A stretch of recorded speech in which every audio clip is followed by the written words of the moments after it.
lanjutkan gitu ya dari part pertemuan pertama. Tapi karena pertemuan kedua kemarin kita isi dengan webinar, maka part kedua ini kita isi di pertemuan ketiga.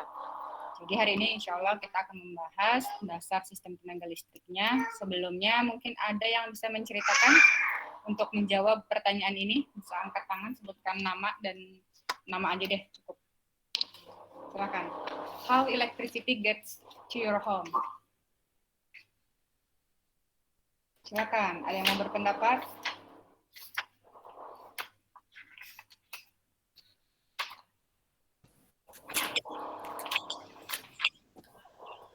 Izin jawab. Siapa namanya? Oke. Perkenalkan Bu, nama saya Muhammad Alfit. Alvito. Alvito itu yang ini ya, yang kemarin ikutan ICMS ya? Iya Bu. Oh iya, namanya familiar soalnya. Soalnya ibu kan panitia juga, terus ibu yang bikin apa namanya ucapan yang di jurusan itu, makanya namanya asa kenal. Oke lanjut Vito. Pertanyaannya kan how electricity. Yes. Untuk listrik itu kan yang pertama itu dihasilkan dari pembangkit ya Bu. Adapun di sini beberapa pembangkit yang ada di Indonesia itu, yang pertama yang paling familiar itu ada yang PLTU, pembangkit listrik tenaga uap. Terus yang kedua ada pembangkit listrik tenaga air, pembangkit listrik tenaga angin. Angin udah ada. Terus yang lainnya. Setelah dari pembangkit, ya nanti kan dari pembangkit itu menghasilkan listrik ya Bu. Nah, nanti listriknya itu akan didistribusikan ke ataupun ke rumah-rumah gitu. Nah, untuk sistem distribusi ini nantinya akan melewati beberapa tahapan Bu. Yang pertama itu ada tahapan pakai yang sutet yang kemarin baru dijelasin sama pemateri yang kemarin untuk kuliah yang kemarin. Terus selain itu untuk mendapatkan listrik juga ada sistem PLTS Bu. Nah untuk PLTS ini saya cukup topik yang menarik itu PLTS, sistem pembangkit listrik yang menghasilkan listrik sendiri di si PLTS-nya itu bisa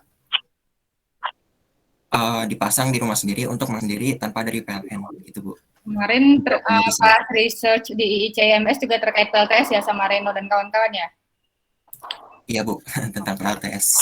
Kami menggabungkan ini ya, angkatan di atas kalian kan ya. Itu gimana ceritanya bisa Vito kebawa gitu dalam tanda kutip, atau ada gimana awalnya? Gimana Bu maksudnya? Gimana? Kan yang kemarin ikut ICMS itu nggak cuma angkatan 2018 ya, yang timnya Reno itu ya ada Vito juga kan angkatan 2019. Nah itu awalnya gimana bisa bergabung? Kirain ibu teh satu angkatan doang gitu, yang di tim itu ternyata beda ya. Nah itu awalnya Vito gimana? Oh, jadi gini Bu, pertamanya waktu itu kan disuruh sama Pak Nanang. Nah waktu itu tuh kami saya juga kan kebetulan ikutan himpunan Bu, jadi kami itu dikasih tugas sama Pak Kahim juga kalau buat nyari tim untuk ikutan ICMS Bu. Nah cuman belum ada yang mau. Nah kami sama Agung dan yang lainnya itu mencari timnya Bu. Kebetulan Kang Reno THH itu mau. Nah kan kurang satu, jadinya pas kurang satu kami mengajak angkatan 20 untuk bisa regenerasi itu. Nah awalnya itu kan kami hanya inginnya Bu tentang sistem microcontroller aja gitu. Nah tapi kemarin kebetulan Kang Reno juga sempat punya alatnya Bu, sempat punya alat PLTS-nya, makanya kami bisa menggabungkan PLTS dengan sistem kontrolnya gitu Bu. Oh, oke sip. Oh, gitu kronologisnya. Good, berarti untuk bisa, kayaknya itu acara bakal berlanjut tiap tahun, Ren jadinya Vito. Jadi mungkin bisa untuk teman-teman yang lain yang kemarin belum punya kesempatan atau Vito dan sebagainya, bisa dimanfaatkan momen-momen seperti itu karena benar-benar menambah value kalian ketika lulus gitu. Itu kan eventnya internasional gitu ya. Jadi bisa benar-benar pengalaman lah ya. Alvito kemarin juga ya presentasi gitu ya, ditanya-tanya sama juri dari luar negeri dan seterusnya gitu. Jadi harapannya nanti di angkatan 2019 ini kan masih pada muda tuh, belum menyusun PA dan sebagainya. Ketika ada event internasional seperti kompetisi, itu kalau saran ibu sih ikut aja, jangan takut nanti nggak bisa ngomong bahasa Inggrisnya, nanti ditanya nggak bisa jawab. Tenang, yang berpikir seperti itu tuh nggak cuma kalian gitu, jadi semua peserta juga kayaknya mikir kayak gitu. Jadi sekarang mah modal nekat dulu gitu, yang penting bagus si papernya gitu ya. Kayak ini malah melebar. Oke, thank you Alvito sudah menjelaskan. Next, ada lagi yang ingin menambahkan? Mau izin menambahkan. Wah, ini mungkin nggak bisa lihat namanya siapa, langsung aja saya Bu, siapa namanya gitu. Oke, saya Bu, Bismillahirrahmanirrahim. Nama saya Leri Syarafi Hakim, Bu. Leri, Bu. Leri, oke. NIM 044, Bu. Izin menambahkan sedikit mungkin yang dari tadi dijelasin sama Vito. Yang pertama kan tentu ya Bu ya, dari pembangkit. Nah, ada beberapa macam pembangkit gitu ya Bu, ada PLTA, PLTU dan lain sebagainya. Terus sebelum itu ada transmisinya dulu Bu. Nah, mungkin transmisi ini yang apa yang disampaikan kemarin gitu Bu sama GI Maros. Ada trafo gardu induknya juga. Nah, baru nih dari trafo gardu induk didistribusi melalui sutet dan trafo distribusi. Baru deh ke rumah-rumah, habis itu ke PT-PT gitu Bu. Sip. Ada lagi yang mau menambahkan? Butuh satu orang lagi. Saya Bu, Rahadian Yusuf. Siapa? NIM Rahadian Yusuf, Bu. Rahadian, oke. Ibu mencatat loh ya, makanya harus aktif di mata kuliah Ibu. Silakan Rahadian.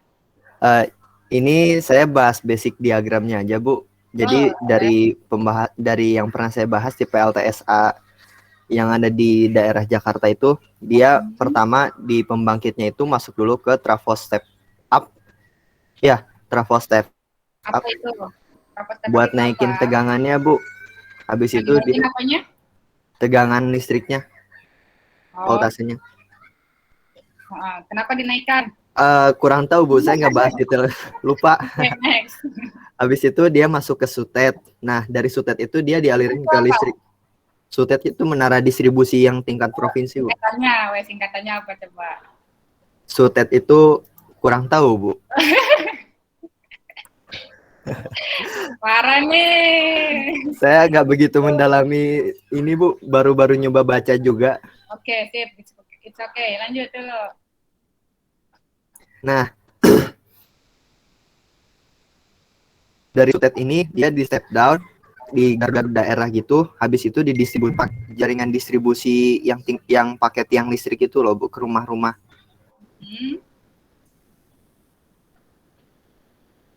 Ya. Cek. Ada suaranya, Bu? Ada. Sekarang ada. Udah. Nah, iya, Bu. Mungkin segitu, Bu. Sip. Terima kasih untuk 3 orang. Lumayan di awal pemahaman mengenai STS, setidaknya udah mulai ada yang ngeh lah gitu ya. Gimana caranya si listrik itu nyampe ke rumah kita. Tapi dari ketiga yang disebutkan oleh teman-teman tadi semua, itu belum mencakup keseluruhan gitu, belum lengkap. Karena memang ya namanya juga baru awal belajar, kita masih dasar sistem, dan makanya tujuannya mata kuliah ini tuh salah satunya itu membentuk pemahaman kita gitu ya, terutama mengenai dasar sistem tenaga listrik, namanya juga mata kuliahnya PSTL. Nah, terus kurang lebih kita bisa lihat di diagram ini. Jadi Ibu ingin melengkapi aja oleh yang udah dijelaskan oleh teman-teman kalian. Gimana sih caranya listrik itu bisa sampai ke rumah kita bisa ngecas HP, ngecas laptop, bisa nyalain TV, dan lain sebagainya. Itu merupakan hal yang tidak simple gitu ya. Benar-benar rumit kalau kalian tahu gitu ya. Kita mah taunya cuma pakai aja dan ngebiarin colokan begitu aja gitu. Nah, jadi yang pertama, betul, pasti awalnya listrik itu berasal dari pembangkit. Pembangkitnya bisa apa aja di Indonesia itu banyak sekali, dari renewable energy maupun non-renewable energinya. Nanti kita akan bahas bagian-bagian tiap pembangkitnya. Kemudian, daya yang dikeluarkan dari tiap pembangkit itu kemudian melalui trafo station, kan di gardu induk segala macam. Di trafo ini fungsinya untuk pertama kali itu setelah dari pembangkit itu dia menaikkan tegangan. Jadi jangan sampai ketuker ya.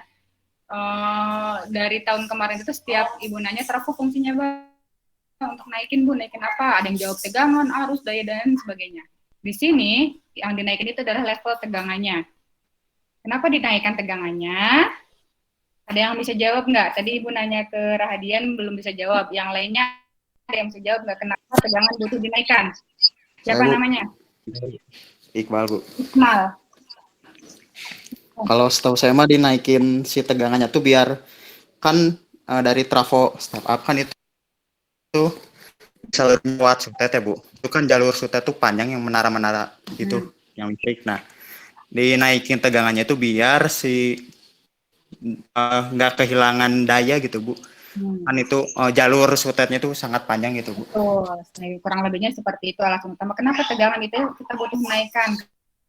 Karena saluran transmisi itu dari pembangkit nyampe beban itu kan jauh banget. Bebannya di mana, pembangkitnya di mana, nggak mungkin kita mentranskan sesuai dengan tegangan output dari pembangkitnya. Maka teknologi trafo ini sangat membantu kita untuk gitu ya, biar nggak ada kehilangan dalam hal dayanya minimalnya gitu ya. Maka kita perlu naikkan dulu si tegangan ini melalui trafo step up. Step up itu artinya penaik, kan step up. Dia dinaikkan tegangannya. Betul tadi yang dijelaskan oleh Iqmal. Karena memang kita Iqbal, Bu. Oh, Iqbal. Ya, Bu. Oh, sorry. Oke. Terus tadi ya alasannya karena jauh gitu ya. Intinya ditransmisikan dengan jarak jauh. Kemudian yang ketiga itu sudah ditransmisikan dengan jarak jauh, maka udah mulai dekat nih ke beban. Maka si tegangan yang tadi itu kita perlu diturunkan lagi melalui trafo step apa? Step down, Bu. Step down. Ya, kenapa diturunkan lagi? Kan udah tinggi-tinggi nih, kenapa kita turunin lagi? Capek banget naik turunin aja. Ada yang bisa memberi alasan? Izin jawab, Bu. Siapa? Jawab, Bu. Nama saya Muhammad Rivaldi, NIM 55. Oke. Kenapa gitu ya, setelah dinaikkan, kemudian si tegangan distribusinya itu diturunkan lagi gitu. Karena masing-masing rumah tegangan standar voltage yang dipakai di Indonesia tuh kurang lebih itu dari 220 sampai 230 volt tuh. Artinya kalau misalkan lebih tinggi dari itu ya dikhawatirkannya gitu alat-alat seperti elektronik yang bekerja di rumah tuh tidak bisa berjalan. Kita butuh menurunkan karena nggak mungkin kita pakai tegangan misalkan terakhir di tegangan yang kita pakai itu misalkan menengah ada 20 kV misalkan, nggak mungkin kita langsung pakai listrik 20 kV. Wah, bisa-bisa peralatan listrik kita hancur semua ya. Jadi makanya kenapa adanya trafo step down itu memang untuk menurunkan tegangan. Tegangannya itu diturunkan sesuai dengan nanti kebutuhan bebannya. Ada yang kebutuhannya itu seperti industri, dia masih tegangannya pakai tegangan yang tinggi kan. Nah, tegangan menengah maksudnya. Jadi diturunkannya sesuai dengan yang dibutuhkan. Terus ada yang sampai ke rumah-rumah atau rumah tangga gitu ya, residensial, itu yang bisa kita pakai di 220 volt. Jadi adanya teknologi trafo itu tadi untuk ibaratnya memainkanlah tegangan biar ketika ditransmisikan nyampe dalam tanda kutip gitu ya, dan ketika nyampe ke rumah tangga pun dia nggak meledak lah elektroniknya. Kayak gitu, pokoknya simpelnya kayak gitu. Oke, nah sekarang ini adalah diagram dari STA yang sangat-sangat sederhana. Jadi sebagai orang teknik elektro, nanti kalian kalau menjelaskan mengenai sistem tenaga listrik, usahakan memakai bagan seperti ini. Ya, usahakan memakai bagan seperti ini. Jadi pakai simbol-simbol ketenaga listrikan. Misalkan pembangkit itu disimbolkan dengan seperti ini. Ada tanda arus bolak-baliknya. Ini artinya generator. Generator itu artinya pusat pembangkit. Terus transmisi trafo, bentuknya itu belitan. Ada 2. Karena dia sifatnya bisa step up ataupun step down, dan setelah itu sampai nanti ke beban. Jadi jangan sampai nanti ketika kalian ditanya menjelaskan tentang diagram STL, itu pakainya diagram seperti ini. Ini mah infografis yang bisa kalian sampaikan ketika misalkan kalian presentasi, atau misalkan ketika gimana lah, tapi secara akademik atau secara formalnya, kita menggunakan diagram-diagram seperti ini. Oke, ini tambahan lagi aja. Jadi di pembangkit, bisa pusat pembangkitnya itu apapun, kemudian ditransmisikan dari SUTT, SUTET, dan seterusnya. Nah, yang belum tahu SUTET itu apa? SUTET adalah saluran udara tegangan ekstra tinggi. Itu besarnya 500 kV. Jadi yang dari dulu gitu ya, kita bahkan di buku dari kecil udah tahu itu ada SUTET, gitu. tapi nggak pernah tahu singkatan SUTET apa, kirain udah namanya emang menara SUTET gitu. Ternyata pas sudah masuk jurusan teknik elektrik jadi tahu, oh yang seperti ini namanya SUTET, nanti ketemu beda lagi menara, oh yang kayak gitu namanya SUTT, karena kelihatan beda tegangannya. Jadi kan kalau misalkan kalian nanti pas belajar sistem transmisi nih, nanti kelihatan beda tegangan, beda bentuk menara tiap tegangan itu. Jadi bisa kelihatan ini SUTT, SUTET dan sebagainya. Kemudian ada yang di bawah tanah itu pakai kabel. Terus saluran distribusi biasanya menaranya lebih kecil, pakai tendanya juga nggak sekompleks dari menara transmisi. Ini karena tegangannya pun sudah lebih rendah dan biasanya ada trafo yang tergantung di menara di tiang-tiang distribusi biasanya itu kan karena udah mendekati ke pelanggan. Pelanggannya bisa tegangan rendah, tegangan menengah dan lain sebagainya. Ini kurang lebih sistem tenaga listrik itu bisa sampai ke rumah kita tuh jalannya seperti ini. Secara singkatnya, secara sederhananya. Kemudian dalam bahasan STL nanti ada istilah energi dan daya. Dua hal ini tuh beda, tapi kadang orang mirip gitu bilangnya. Jadi di sini Ibu tampilkan perbedaan kedua istilah ini gitu ya. Oh ya, sebelum Ibu nggak akan share ini ya, nggak akan share PPT-nya. Jadi silakan yang dari tadi nyimak bisa nyatet atau misalkan bisa screen capture dan lain sebagainya. Jadi untuk energi itu definisinya kita seperti yang kita ketahui itu kemampuan untuk melakukan sesuatu, sedangkan daya itu berkaitan dengan laju energi tersebut dalam melakukan sesuatu. Contoh, misalnya kita punya daya listrik lampu 100 watt, maka kalau di energi itu berkaitan dengan waktunya. Jadi misalkan satu hari lampu 100 watt itu nyala selama 10 jam, maka energi yang dipakai itu sebesar 1000 watt hour. Jadi satuannya pun sudah berbeda antara energi dan daya. Ini kita berbicara dalam segi aplikasi elektrikal ya. Jadi untuk daya itu misalkan satuannya joules per second atau sering kita sebut dengan watt. Kalau energi itu karena berkaitan dengan waktu maka ada watt hour. Si energi bisa disimpan sedangkan daya itu tidak bisa disimpan. Kemudian si energi itu harus berubah bentuk sedangkan daya itu hanya mengukur seberapa cepat perubahan itu terjadi. Kurang lebihnya seperti itu. Kemudian karena kita berbicara tentang pembangkit tentunya kita berbicara tentang energi gitu ya. Maka ada secara garis besar itu kita punya 4 jenis energi. Yang pertama energi primer. Primer itu artinya dia nggak mengalami atau belum mengalami suatu proses konversi apapun, masih murni gitu ya. Kemudian setelah dilakukan konversi dia menjadi energi sekunder. Contohnya itu adalah energi listrik. Nah, terus ada juga yang sering kita kenal di mata kuliah fisika, misalkan ada energi potensial itu yang berkaitan dengan massa suatu benda. Dan energi kinetik berkaitan dengan gerak suatu benda. Nah, berikut merupakan jenis-jenis energi primer. Energi primer ini yang kemudian akan dikonversikan ke dalam energi listrik. Maka energi listrik itu dikatakan energi sekunder. Jadi nanti bisa aja dari sampah bahannya, dari angin, surya, dan sebagainya. Dan ini untuk gas ini artinya bukan gas LPG ya yang dijadikan langsung listrik, ini cuma Ibu pakai icon aja yang ada di Canva. Di sini nanti salah mengira gas LPG gitu ya langsung bisa pakai jadiin listrik gitu. Nah, kenapa sih peranan listrik ini hari ini gitu ya terutama sangat penting karena memang sudah menjadi apa ya, listrik itu benar-benar kebutuhan yang tak terpisahkan gitu. Kita misalkan ada pemadaman lampu 1 jam aja itu sudah kebingungan gitu ya, listrik misalkan HP jadi mati, provider jadi mati, atau misalkan laptop mau masak juga jadi susah, internet dan sebagainya kita udah kelabakan lah gitu ya dengan ketika misalkan ada pemadaman lampu meskipun cuma sebentar aja gitu karena kita sudah sangat bergantung kepada si listrik ini. Maka ketika terjadi gangguan blackout seperti yang kita alami di tahun berapa ya 2019 ya yang berjam-jam itu. Nah, itu kerugian yang kita dapat itu bakal banyak sekali. Ini Bu, garis besarnya aja. Tentunya kerugian ekonomi, misalkan beroperasi pabrik, sumber uang, dan lain sebagainya itu pasti mengalami kerugian yang cukup besar.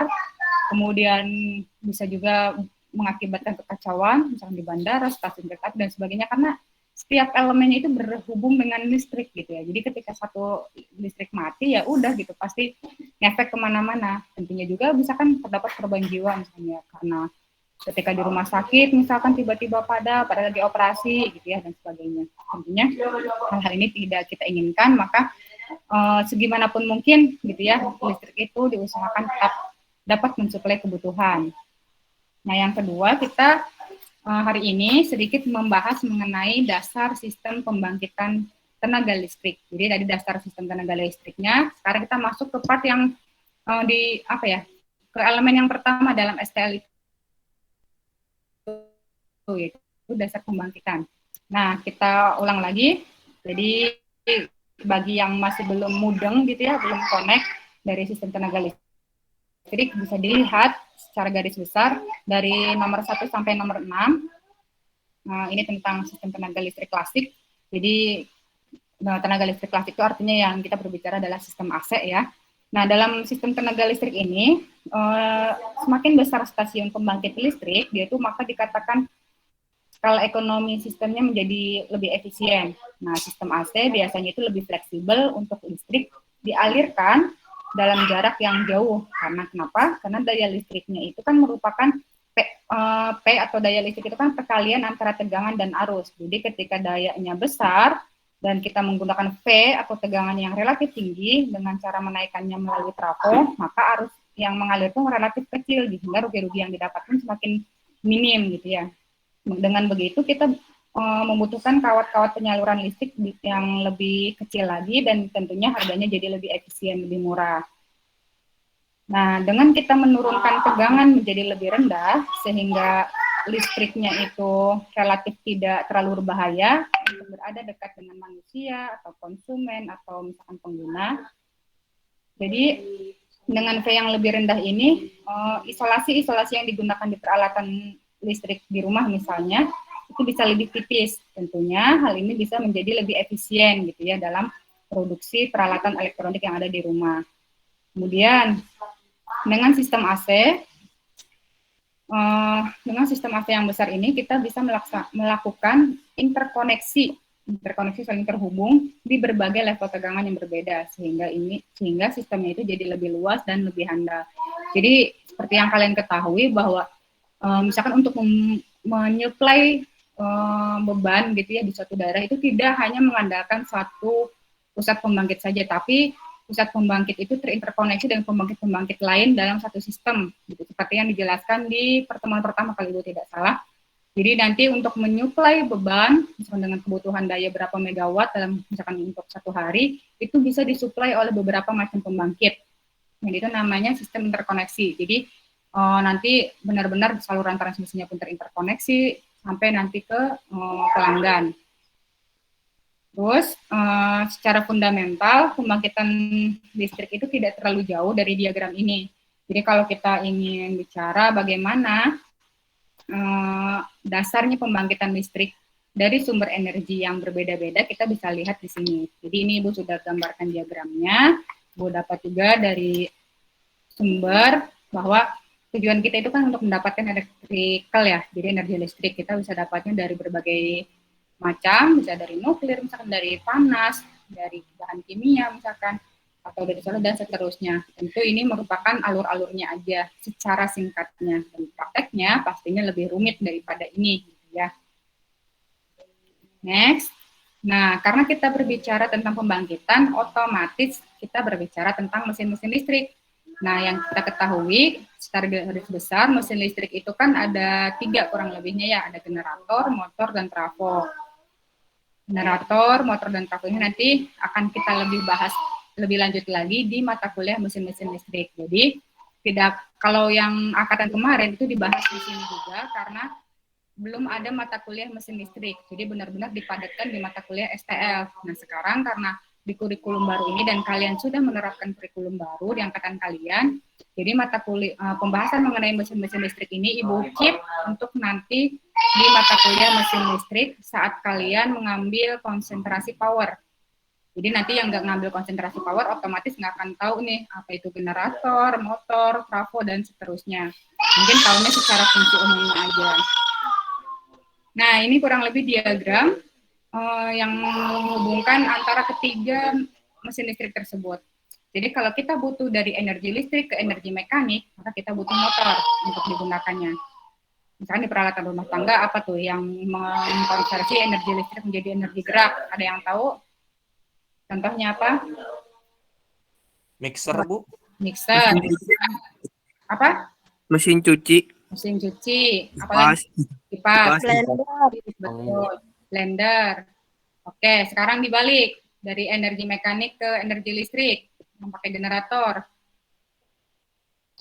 Ada? Turbin. Turbin, betul.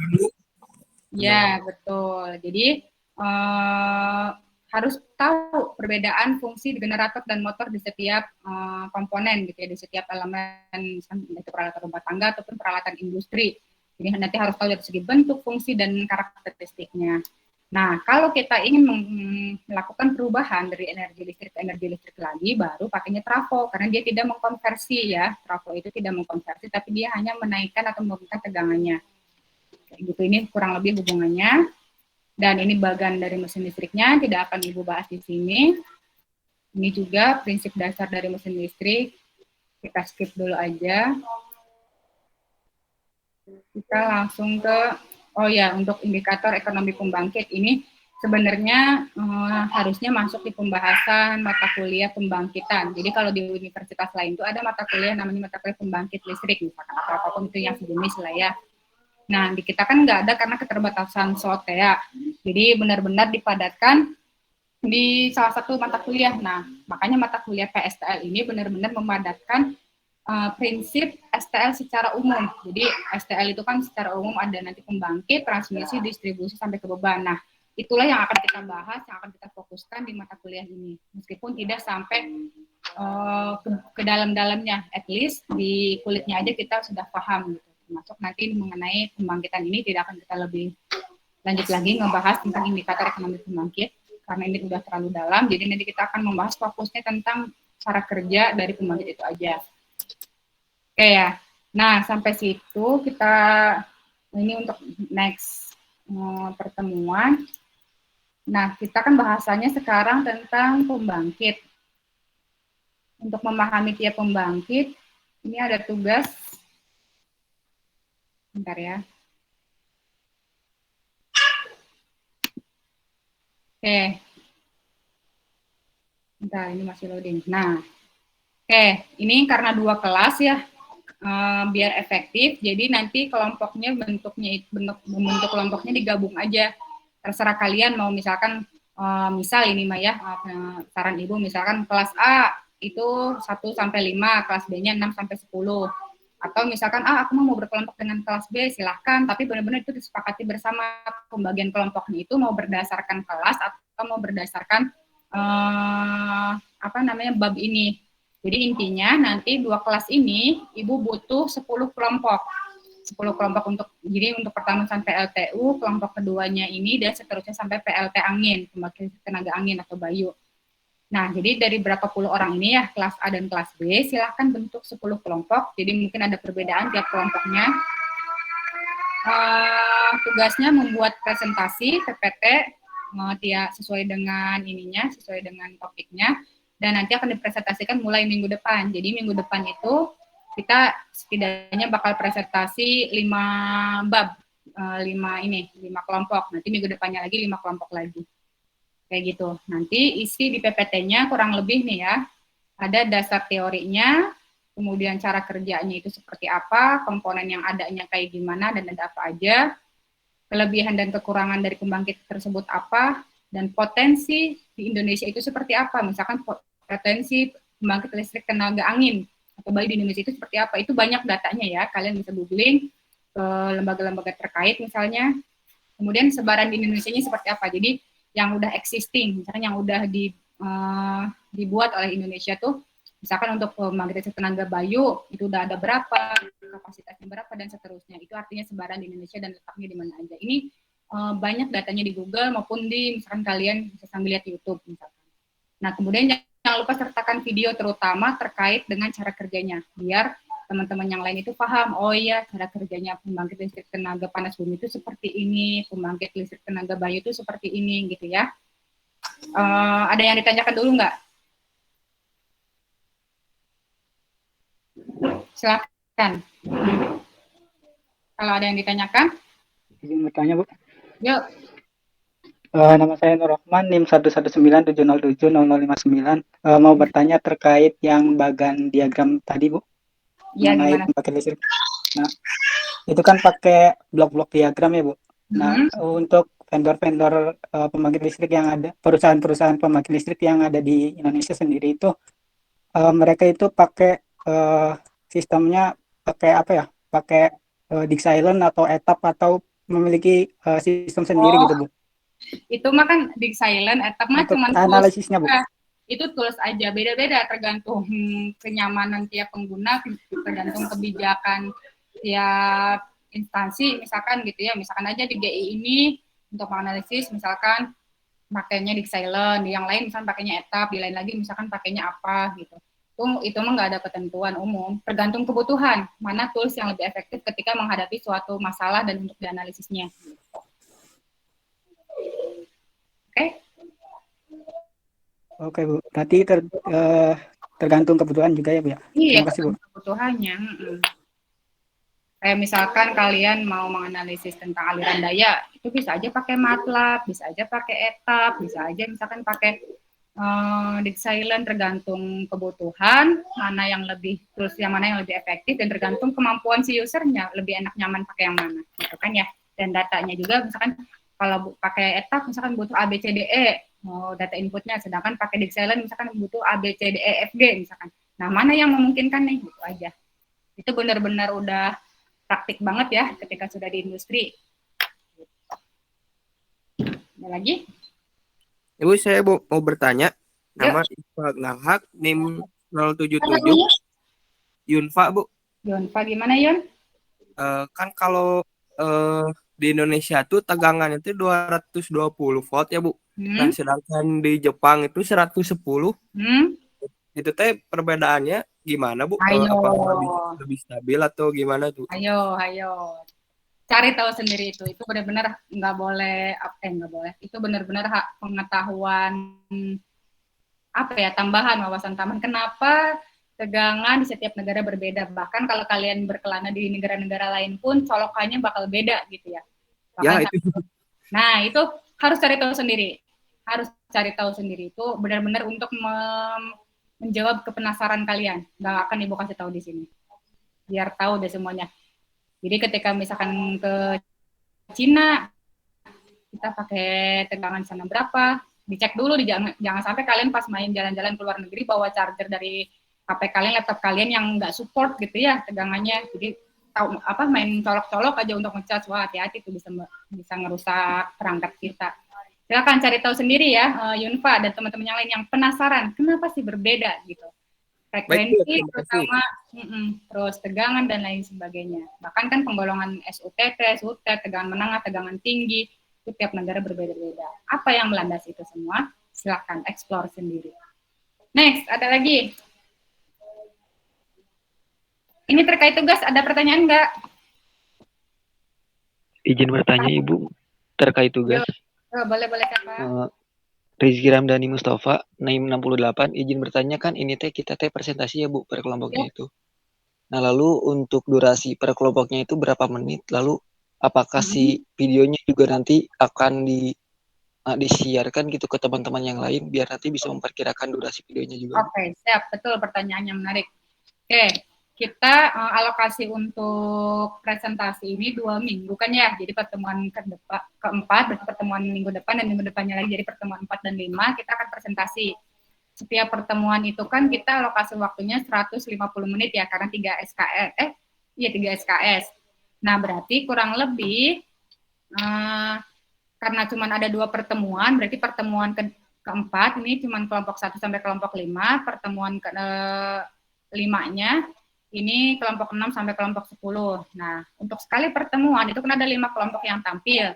Kita punya alokasi waktu 150 menit. Otomatis maksimal tiap kelompok itu 30 menit. Itu sudah plus tanya jawab. Jadi usahakan 20 menit itu presentasinya, 10 menit kita diskusinya. Terkait video, itu cari yang simple, yang durasinya paling cuma 2 atau 3 menit aja, nggak yang sampai 7 menit. Biasanya kalau yang tahun kemarin Ibu sampai 7 menit sampai 8 menit itu Ibu cut dan Ibu tanya lagi ke si presenternya, intinya video ini ngejelasin apa, kamu jelasin deh gitu ya, biar nggak lama tering gitu ya. Jadi silakan maksimalkan 20 menit ini untuk penyampaian materi dan 10 menitnya kita diskusi. Ada lagi?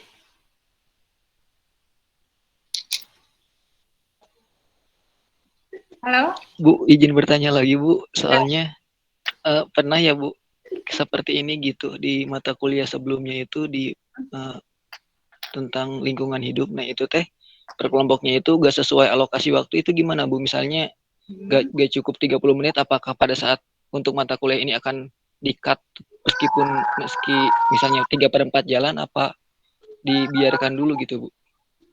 Itu kita lihat nanti aja.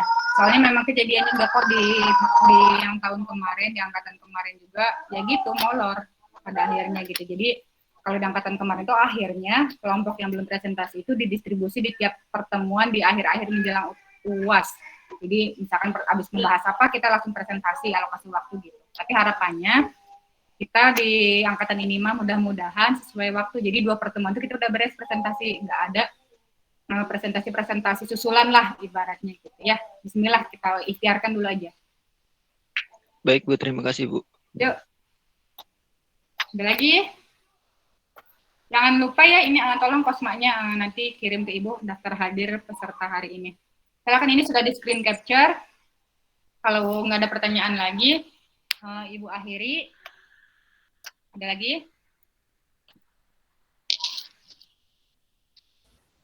Ibu ingin bertanya terkait materi tadi yang penjelasan tentang pembangkit. Jadi di setiap pembangkit itu ada minimal penerima dari gardu induknya nggak Bu? Minimal penerima dari gardu induk maksudnya gimana? Misalkan satu pembangkit mendistribusikan berapa gardu induk gitu? Mendistribusikan berapa gardu induk? Iya, mendistribusikan listriknya ke beberapa gardu induk gitu maksudnya. Biasanya udah jelas dari pusat pembangkit listrik itu dia nanti tersalurkannya lewat mana aja, itu udah ada flow-nya lah ibaratnya gitu. Dan biasanya itu udah terkoneksi satu sama lain, jadi nggak ada yang tiba-tiba mendadak atau gimana gitu. Nah terkait jumlah minimumnya Ibu juga kurang tahu apakah seperti apa, tapi biasanya itu kalau dari pembangkit besar dan gardu induk pertama biasanya mah ya cuma 1 ya, biasanya. Tapi Ibu nggak tahu juga sih, karena ini kan terkait teknis di lapangan ya. Mungkin nanti kalau misalnya kita pas ada webinar lagi, atau misalkan Ibu ada informasi lebih lanjut lagi, Ibu akan sampaikan insya Allah.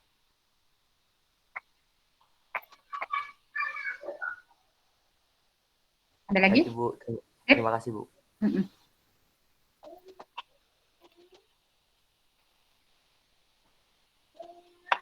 Oke, kalau nggak ada, kita cukupkan pertemuan kita hari ini. Alhamdulillah, Ibu haturkan terima kasih atas kesediaan kalian yang selalu setiap sedia dengan jadwal yang dinamis dari Ibu gitu ya, mengikuti dengan kesibukan dan amanah yang sedang Ibu emban gitu ya saat ini menjalani laksar itu.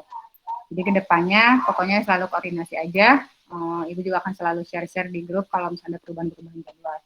Terkait mata kuliah pun kalau misalkan kalian ada merasa kurang, misalkan meet kita cuma bentar, terus ada yang belum kalian sempat tanyakan, bisa kita diskusikan di grup aja, biar semua teman-teman yang lain juga bisa menyimak. Oke, Ibu akhiri pertemuan hari ini. Jangan lupa untuk mengisi link monitoring, dan jangan lupa untuk mengirimkan daftar hadirnya.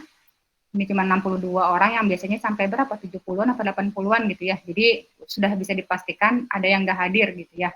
Jadi tolong jadi kosma yang amanah, yang hadir maka catat hadir, yang tidak hadir maka tentunya dia harus bertanggung jawab juga bahwa dirinya tidak hadir gitu. Oke, Ibu akhiri, wabillahi taufiq wal hidayah. Wassalamualaikum warahmatullahi wabarakatuh. Waalaikumsalam warahmatullahi wabarakatuh.